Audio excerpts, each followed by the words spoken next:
আমি ওনার আগে আকাশে শুনছি মামা উঠে গেল। এবার আমার শাশুড়ি মা ভাববে কোন ভক্তের মেয়ে বাড়িতে বউ করে এনেছি।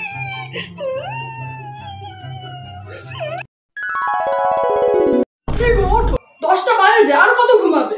বিয়ের আগে মা আমায় ডেকে তো, এখন তোমাকেই আমায় ডাকতে হচ্ছে। কোথায় ভেবেছিলাম বিয়ের পর বউ এসে হাতে চা বিস্কুট নিয়ে আমাকে ডেকে তুলবে, সে তো দেখছি পুরো উল্টো। এই নাও তোমার ব্যাগ, মানে সব গুছিয়ে দিয়েছি আমি, রাতে তাড়াতাড়ি বাড়ি ফির। মা আমার জন্য একটা ফুলটুস কোমর এনেছে। এই শুনছো, তোমার যা রয়েছে সব কিন্তু ওখানে রাখা রয়েছে, সব নিয়ে বেরোবে। আমি কিন্তু এখন খুব ব্যস্ত রয়েছে গেম খেলতে। যা রয়েছে নিয়ে বেরিয়েছে, না আমাকে বারবার ডেকে বিরক্ত করবে না। বিয়ে করেছিলাম কত শখ করে, ভেবেছিলাম অফিসে বেরোনোর সময় বউ আমার ব্যাগটা গুছিয়ে দেবে। এর থেকে তো বিয়ের আগেই ভালো ছিল, অফিসে বেরোনোর সময় অন্তত মা আমার ব্যাগটুকু গুছিয়ে রাখতো।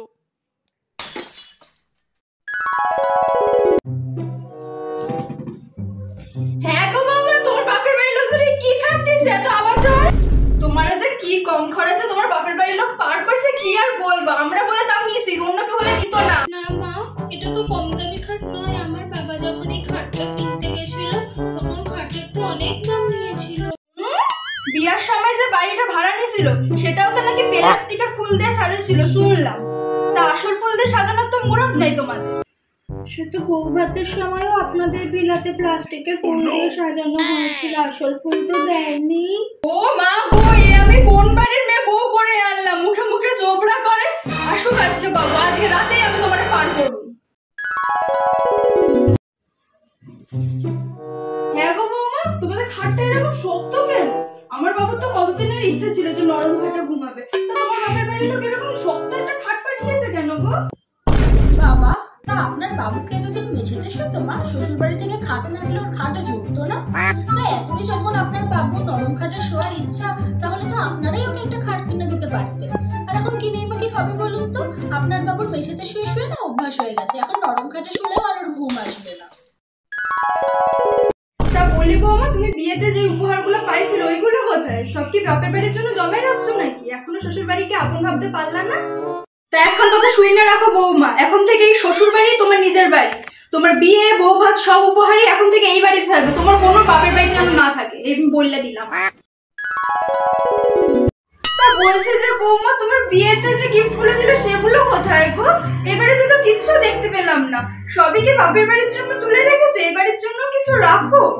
বিয়ের গিফটের ব্যাপারে শুধু আপনি কি করবেন বলুন তো মা? বউ ভাতে যে গিফটগুলো পেয়েছিলাম সেগুলো সবই তো আপনাদের দিয়ে দিয়েছি, তাহলে আমার বিয়ের গিফটগুলো আমার বাপের বাড়ির লোকেদের জন্যই থাক না। আবার রান্না হয়ে গেছে গো বউ? হ্যাঁ, তোমার জন্য তোমার প্রিয় খাবার রান্না করেছি আজকে আমি। কি বানিয়েছে গো সোনা বউ? বিরিয়ানি। তোমার প্রিয় না? ও বিরিয়ানি, চলো চলো চলো খাবো। ভালো লেগেছে তোমার? তোমার হাতে যে রান্না না, অমৃত অমৃত।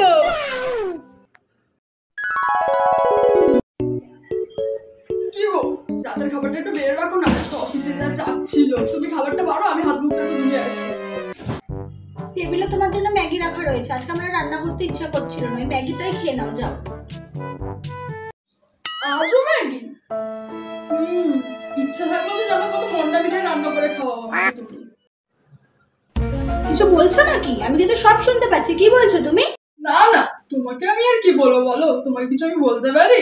বেশি কিছু বলেও কোনো লাভ নেই, এখন তো ম্যাগি পাচ্ছ, বেশি কিছু বললে এরপর থেকে রাতে জল খেয়ে ঘুমিয়ে।